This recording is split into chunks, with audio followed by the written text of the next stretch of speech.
नमस्कार दोस्तों। दोस्तों, जहाँ संयोग होता है वहाँ निश्चित रूप से कहीं ना कहीं वियोग जरूर हो रहा होता है।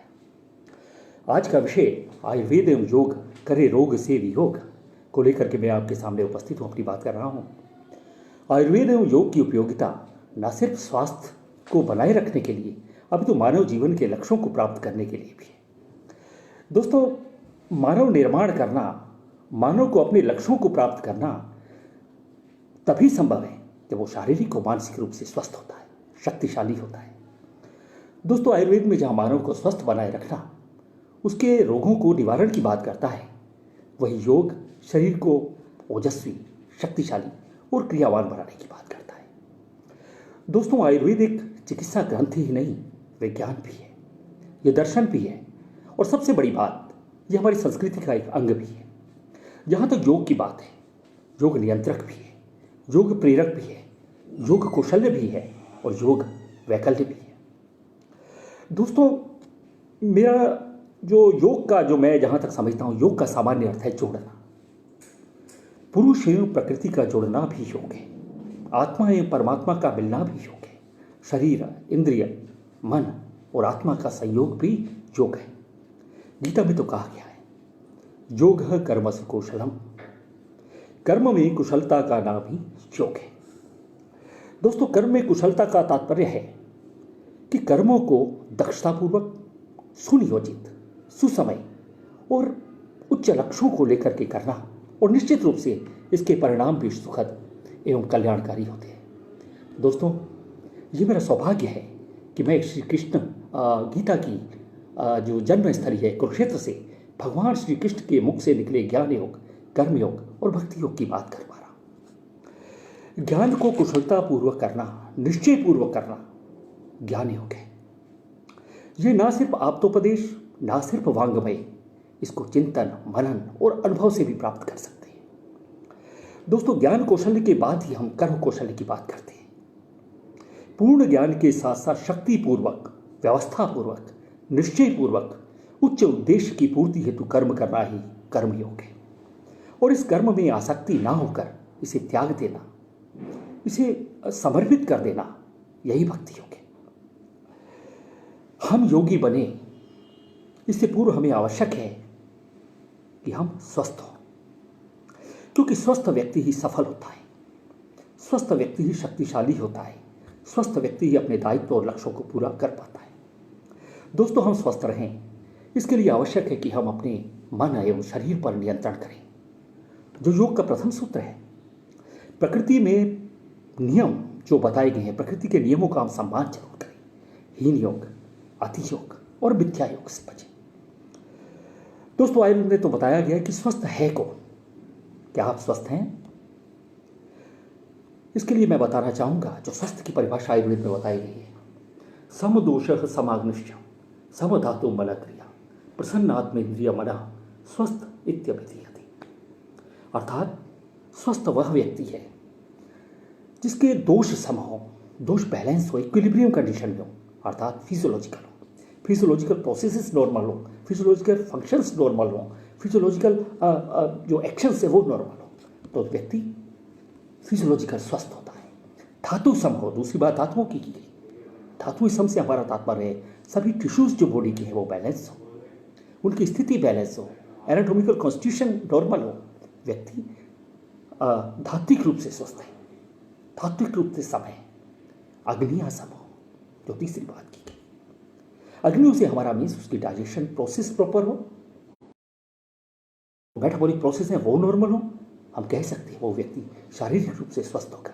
साथ ही साथ एक बात और बोलूँगा कि उसकी जो एक्सक्रीशन है, एक्सक्रीटरी सिस्टम है, वो नॉर्मल काम कर रहा हो, उसका डेफिकेशन, उसका मैच्यूरेशन, ये सारी प्रोसेस नॉर्मल हो। दोस्तों, एक बात मैं और जरूर बताना चाहूँगा कि यह सब सामान्य स्थितियाँ शरीर में होने पर भी आप शारीरिक रूप से स्वस्थ कहे जाते हैं, आप मानसिक रूप से स्वस्थ नहीं हैं। इसके लिए हमें ध्यान देना देना। प्रसन्नात्मेन्द्रिय मनः स्वस्थ इत्यभिधीयते।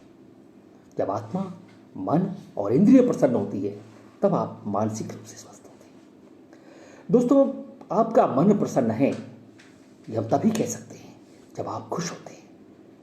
आपकी इंद्रिय प्रसन्न है, ये हम तभी कह सकते हैं जब आपकी इंद्रियां अलर्ट होती हैं। एक्टिव होती है। दोस्तों, आपकी आत्मा प्रसन्न है, ये आप कैसे जानेंगे? आत्मा को प्रसन्नता का जानना, इसका एक सीधा सीधा एक लक्षण है संतोषहीन।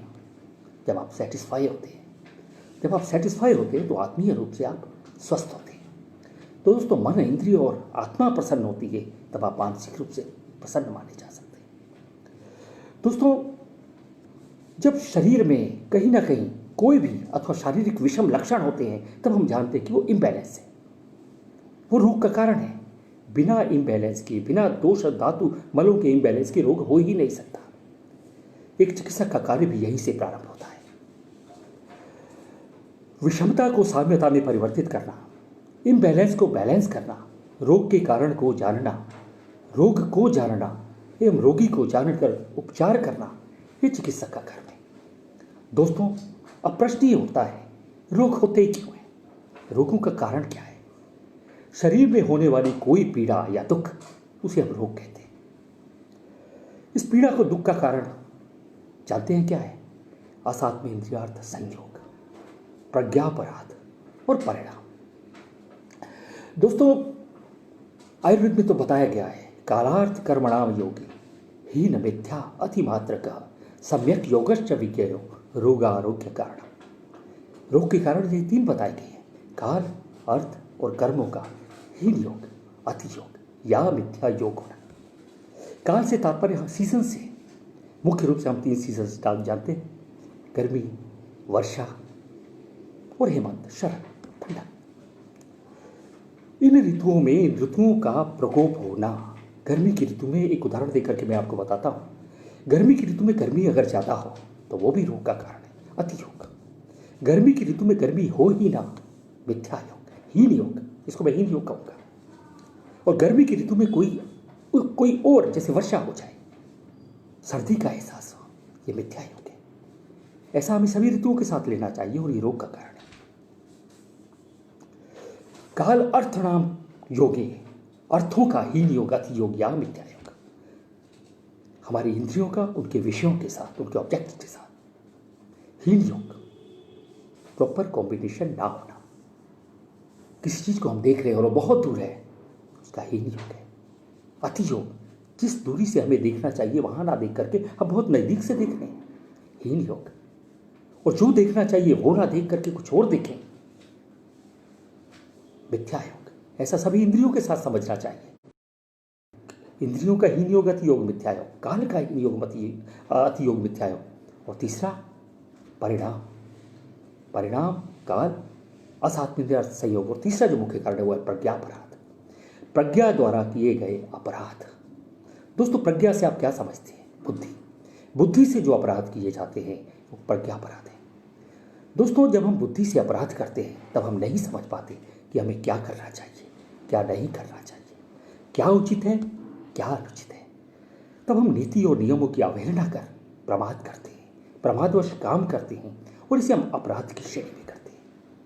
दोस्तों, ये सभी अपराध या तो हमारे लिए कष्टकारी होते हैं या दूसरे के लिए कष्टकारी होते हैं। दोस्तों, हम विशेष हैं, हम विकसित हैं, हम बुद्धिमान हैं, हम सभी जीवों से श्रेष्ठ हैं, हम शक्तिशाली हैं, हम जो चाहे कर सकते हैं। यह जो दंभ है, यह अभिमान है, तब टूट जाता है जब हम रोग से ग्रसित हो जाते हैं अथवा जब मृत्यु का भय हमें सताने लगता है। दोस्तों, जब हम प्रकृति के नियमों की अवहेलना करते हैं, दूसरों को कमतर बताने के लिए अपने दंभ का प्रदर्शन कर रहे होते हैं। दोस्तों, कहीं ना कहीं हम ये बताने चाहते हैं कि हम सब कुछ हैं और ये निश्चित रूप से हम अपने नाश का, अपने नष्ट होने का एक रास्ता बना रहे होते हैं। दोस्तों, अगर हम एक जो इन स्थितियों से बचें तो निश्चित रूप से हम दूसरे के भी कल्याणकारी हो सकते हैं, अपने लिए भी कल्याणकारी हो सकते हैं। दोस्तों, आज हम एक वैश्विक संकट से गुजर रहे हैं और ये संकट वायरस के द्वारा है, एक माइक्रो ऑर्गेनिज्म जिसे हम माइक्रोस्कोप से भी नहीं देख सकते। विश्व के शक्तिशाली प्राणी को झुका कर रख दिया है। अभी समझ लेना चाहिए कि आप सर्वशक्तिमान नहीं हैं। आप दंभवश मनमाने ढंग से कुछ नहीं कर सकते।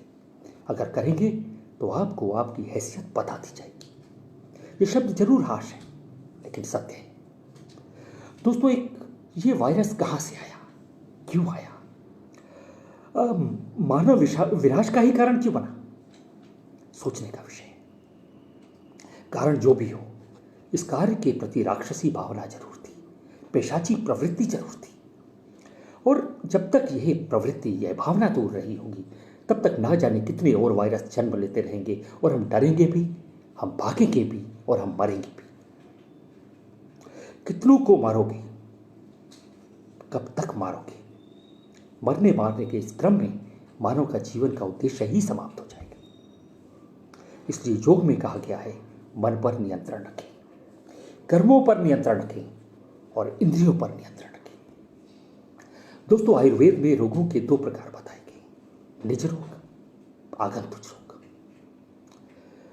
निज अर्थात जिनके कारण आंतरिक हैं, जो दोष वैषम्य से उत्पन्न होते हैं, और आगंतुक रोग वो जो बाह्य कारणों से उत्पन्न होते हैं। आगंतुक रोग की श्रेणी में हम गिन सकते हैं जो अभिघात से हो, जो अभिशाप से हो, जो अभिचार से हो, जो अभिशंग से हो। अभिघात जिसे हम इंजरी भी कहते हैं, एक्सटर्नल जो चोट लगती है, जो इंजरी होती है, जो एक्सटेंट्स होते हैं, ये अभिघात है। अभिचार से हम व्याभिचार को भी गिन सकते हैं, मिथ्याचार को भी गिन सकते हैं, जिसके कारण कि कुछ विशेष रोग, एड्स, गोनोरिया, सिफिलिस, ऐसे रोग हो जाते हैं। ये सब आगंतुक रोग है। इसके अलावा तीसरा जो मैंने आपको बताया, अभिशंक, बाह्य बैक्टीरिया, वायरस जो बाहरी तौर पर हमारे शरीर में डायरेक्टली टच करके शरीर में प्रवेश करते हैं, वो है अभिशंक में हमको। कोरोना वायरस उसी की श्रेणी में। दोस्तों, जो बाह्य कारण है, ये बाह्य कारण भी शरीर में पहुंच करके दोष वैषम्य ही करते हैं। दोष वैषम्य तो होना ही है, लेकिन ये जान लेना चाहिए, दोष वैषम्य रोग नहीं है। रोग तो बाद में उत्पन्न होंगे। दोष दूष समूर्छना जब तक नहीं होती, रोग उत्पन्न नहीं हो सकता। दोस्तों, कोई भी रोग यकायक नहीं होता। रोग उत्पत्ति से पूर्व हमें उसके कई साइन मिलते हैं, कई सिम्टम्स मिलते हैं, कई एहसास होते हैं, कई लक्षण मिलते हैं। कारणों के अनुसार ही दोषों में परिवर्तन होते हैं। दोषों में वृद्धि या क्षय होता है। दोष वैकृत होते हैं, दोष अपना स्थान भी छोड़ते हैं और उन स्थानों पर अपना प्रभाव डालते हैं जहां इम्यूनिटी की कमी होती है, या दूसरे शब्दों में कहूं कि इम्यूनिटी के साथ साथ जहां अवरोध होता है। इन स्थितियों के लक्षणों को जानकर यदि प्रारंभ में ही चिकित्सा कर ली जाए अथवा उपाय कर लिए जाए तो रोग उत्पत्ति नहीं हो पाती। एक चिकित्सक होने के नाते जब हम रोग की अवस्थाओं के प्रति संवेदी और अनुभवी होते हैं, तब हम अवस्थानुसार उपाय कर रोग उत्पत्ति नहीं होने देते। दोस्तों, इस वायरस के विषय में बताया गया है कि यह वायरस वायु के माध्यम से जल कणों के द्वारा एक व्यक्ति से दूसरे व्यक्ति के शरीर में वायु मार्ग अर्थात श्वास मार्ग के द्वारा, श्वास मार्ग से होता हुआ श्वास वह संस्थान तक, रेस्पिरेटरी सिस्टम तक पहुंचता है, उसके अंग प्रत्यंगों तक पहुंचता है। और मैं आपको बता दूं कि वो जो स्थान है वो कफ का स्थान है। जहां कफ दूषित होता है और सर्वप्रथम वह वृद्धि को प्राप्त करता है और वहां उसकी वृद्धि के लक्षण भी मिलते हैं। दोस्तों, आयुर्वेद में सर्वप्रथम बताया गया है निदान परिवर्जन। सबसे पहले निदान का परिवर्जन करें, कारणों का त्याग करें,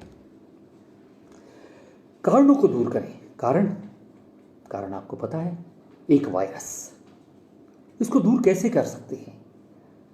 ये वायरस वायु में ही ना रहे, इसके लिए योग में, आयुर्वेद में वायु शुद्धिकरण की बात की गई है। बताया गया है कि वायु का शुद्धिकरण करें, धूपन के द्वारा करें, हवन के द्वारा करें, ये सब बताया गया है। हमारे आसपास की वायु शुद्ध हो, इसके लिए जरूरी है कि हम औषधीय द्रव्यों जैसे कपूर, गुग्गुल, तुलसी, अगर, गुडुचि, पिप्पल, इन सभी द्रव्यों को लेकर के, हवन सामग्री लेकर के हम धूपन करें, हम हवन करें।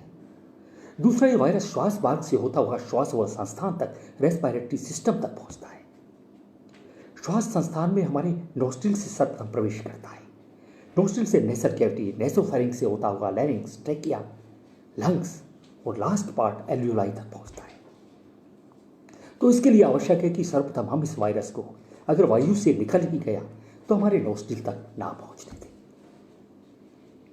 तो इसके लिए ज़रूरी है कि हम अपने हाथों को, जैसा बताया जा रहा है, जैसा हम करते चले आए हैं, कि निश्चित रूप से बार बार सैनिटाइज जरूर करें, बार बार धोएं, अपने जूते, अपनी चप्पलें घर से बाहर रखें, अकारण वस्तुओं को छुएं ना, अभिवादन हाथ जोड़ करके करें, मुख और नोज को ढकने के लिए मास्क जरूर पहने, और सबसे बड़ी बात, सोशल डिस्टेंसिंग जरूर रखें, हाथ धोने के बाद कुल्ला जरूर करें। ये सभी स्वस्थ वृत्ति के सामान्य उपाय हैं, नैतिक कार्य हैं, और ये हमारी संस्कृति का एक भाग है, एक हिस्सा है। ये सामान्य बातें हैं और आज इसलिए विशेष हो रही हैं क्योंकि हमने इन्हें छोड़ दिया है। अगर असावधानी, लापरवाही से ये वायरस शरीर में प्रवेश कर ही जाता है, हमारे नोस्ट्रिल के अंदर प्रवेश कर ही जाता है, तो नासा और माउथ में औषधीय तेलों से युक्त नस्य और कवल धारण जरूर करें। नस्य अर्थात नासा मार्ग से दिए गए औषधीय तेल, इसमें हम अणु तेल भी ले सकते हैं, तिल तेल भी ले सकते हैं, नारियल तेल भी ले सकते हैं, और जहां तक कवल और गार्गल की बात है तो मैं कहूंगा कि 3 मिनट तक इस तेल को आप मुंह में घुमाएं, कुल्ला करें और थूक दें। दोस्तों, ये तेल नेसल फेरिंग्स और माउथ की जो सीरस लेयर है उसकी प्रोटेक्ट करते हैं। फिर यदि ये वायरस यहां का भेदन कर ही जाता है और आगे पहुंचता है और तो हम देखते हैं कि गले में खराश होती है, हमें खांसी होती है, सूखी खांसी। इस स्थिति में लौंग को शहद के साथ अथवा गुड़ के साथ 2-3 बार जरूर लें। साथ ही साथ पुदीना और मैं कहूंगा अजवाइन को डाल करके पानी की भाप भी जरूर लें, और पूरा दिन पानी की जगह आप षडंग पानी का जो कॉम्बिनेशन है उसके बार बार लें, पानी की जगह आप उसका प्रयोग करते रहें तो ज़्यादा ठीक होगा। और फिर भी ये वायरस अगर माना कि रेस्पिरेटरी सिस्टम तक पहुंच ही गया, एल्वियोलाई तक पहुंच ही गया, तो वहां कफ का स्थान होने के कारण वे कफ को विकृत करता है और सर्वप्रथम कफ वृद्धि के लक्षण उत्पन्न होते हैं। एक चिकित्सक होने के नाते, और एक चिकित्सक को ये चाहिए वो इस कफ वृद्धि के लक्षणों को जाने, वे समझे कि कफ वृद्धि के लक्षण क्या हैं। श्वास कास, अति निद्रता, आलस्य, निद्रा, ये सारे कफ वृद्धि के लक्षण हैं। अगर वो जान पाया तो उन लक्षणों को दूर करने का उपाय करें, उस व्यक्ति को, उस रोगी को आहार विहार और ऐसी औषधि दे जो कफ का नाश करे। दोस्तों, अगर वो ऐसा कर पाता है तो इस स्थिति में वो वायरस आगे नहीं पहुंच पाता है। दोस्तों, ये सारी बातें हैं जो हमें जानना चाहिए, हमें सावधानी रखना चाहिए और हमें ऐसी स्थितियों से बचना चाहिए। दोस्तों, अब ये वायरस और आगे चलता है और आगे जाकर के हमारे एल्वियोलाई तक पहुंचता है। हमारे एल्वियोलाई तक पहुंच तक के अगर ये हमारी इम्यूनिटी कम है, हमारी ताकत कम है, हमारे एल्वियोलाई तक पहुंचता है और ये उन सेल्स से संयोग करता है। उन सेल्स के द्वारा ये ब्लड में प्रवेश कर जाता है, हमारे रक्त में आ जाता है। रक्त को आयुर्वेद में दूष्य कहा गया है, कफ दोष, रक्त दूष्य। जब इन दोनों का संयोग होता है तो दोष दूष्य समूर्छना होती है और रोग के पूर्व लक्षण उत्पन्न होते हैं। हम उन पूर्व लक्षणों को भी जानना चाहिए। रक्त का संयोग है, यहाँ ज्वर भी होगा और यहाँ और भी जो प्रभाव होने वाले हैं उसके। अब इस समय हमें श्वास का रोग भी होगा, हमारी सांस भी फूलेगी क्योंकि वो टिश्यूज बहुत तक डिस्टर्ब हो चुके हैं। ज्वर होगा, सांस भी फूलेगी और तकलीफ भी होगी, हम थकावट महसूस करेंगे। ये सारे लक्षण कोविड के, क्योंकि अब रोग बन चुका है।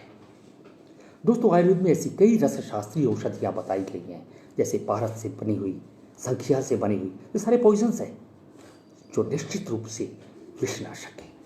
ऐसे कॉम्बिनेशंस को हमें लेना चाहिए जो वायरस पर सीधा प्रभाव करें।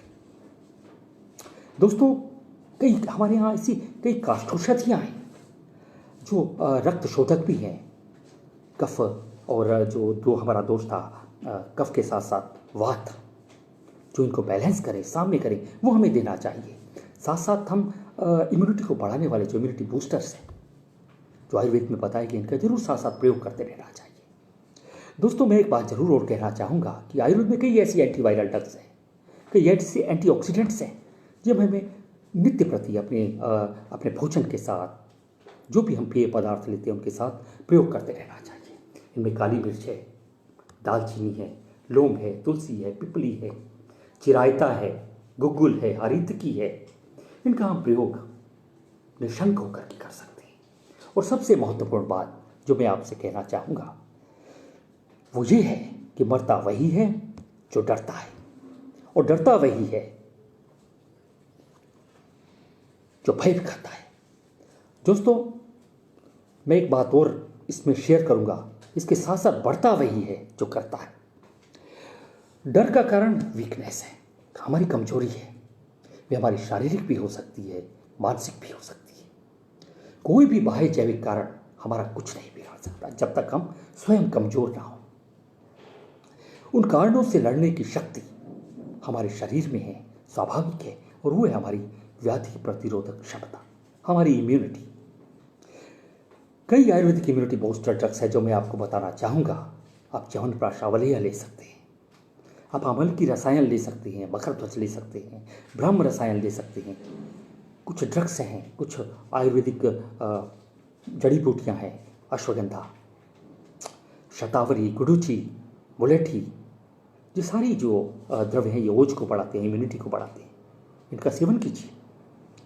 दोष वैषम्य हो रहा है, इम्बैलेंस हो रहा है, इसकी प्रारंभिक अवस्था में जब कफ का दोष बढ़ रहा होता है तब मैं एक प्रिकॉशंस के लिए जरूर बताना चाहूँगा, आप मैदे से बनी हुई चीज़ें ना लें, ये कफ को बढ़ाती है। जंक फूड ना लें। मैदे से बनी चीज़ें जैसे आप भटूरे, छोले भटूरे हो सकते हैं, पिज़्ज़ा हो सकता है, बर्गर हो सकता है, तो कॉफ़ी कफर केक्स हो सकते हैं, चॉकलेट्स हो सकती हैं, ये सारी चीज़ों से आप बचें। दोस्तों, सावधानी में ही सुरक्षा है। एक चिकित्सक तभी सफल हो पाता है जब वे रोगों का कारण, दोषों का वैषम्य, धातुओं का वैषम्य और दोष की जो स्थितियों को है, उनके लक्षणों को जान करके शोधन अथवा शमन की प्रक्रिया करता है। रोगी के बल में प्रकृति को जानकर अग्नि को प्रदीप्त करके ही हम ये सारे काम करते हैं। आज आधुनिक चिकित्सा विज्ञान में हम देखें तो नई नई खोजें हो रही हैं, नई नई औषधियों को प्रयोग किया जा रहा है, नई रिसर्च हो रही है इस विषय को लेकर के। और आरएनए की जो कोडिंग है उसको भी प्रभावित करने की बात हो रही है। और इन सभी ड्रग्स में आधुनिक रिसर्च के पैमानों पर जो तभी सफल हो पाती है जब ये आधुनिक रिसर्च के पैमाने पर खरी उतरती है। इसके बाद ही हम इसे मानव पर, इसके ह्यूमन बीइंग पर हम इसको प्रयोग करते हैं।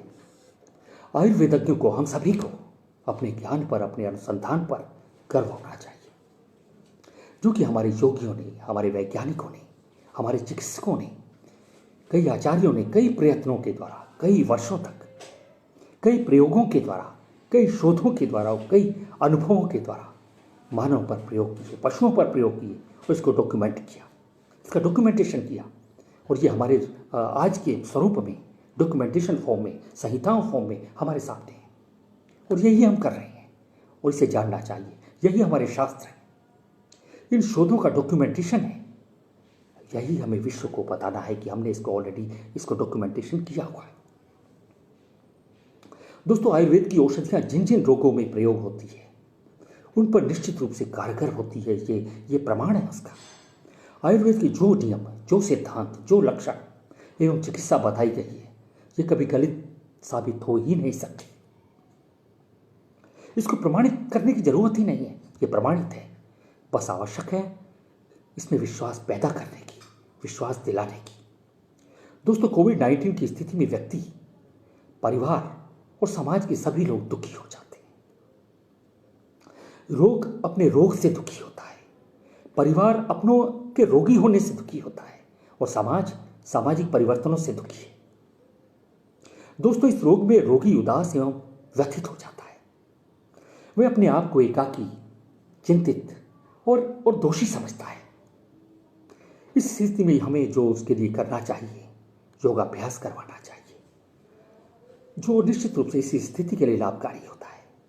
हम वो सब करें जो उसके मनोबल को बढ़ाएं, जो उसको सांत्वना दें, उसको प्रसन्न रखें, उसके लिए लाभकारी हो। ऐसे सभी उपाय हमें उसके लिए करवाना चाहिए।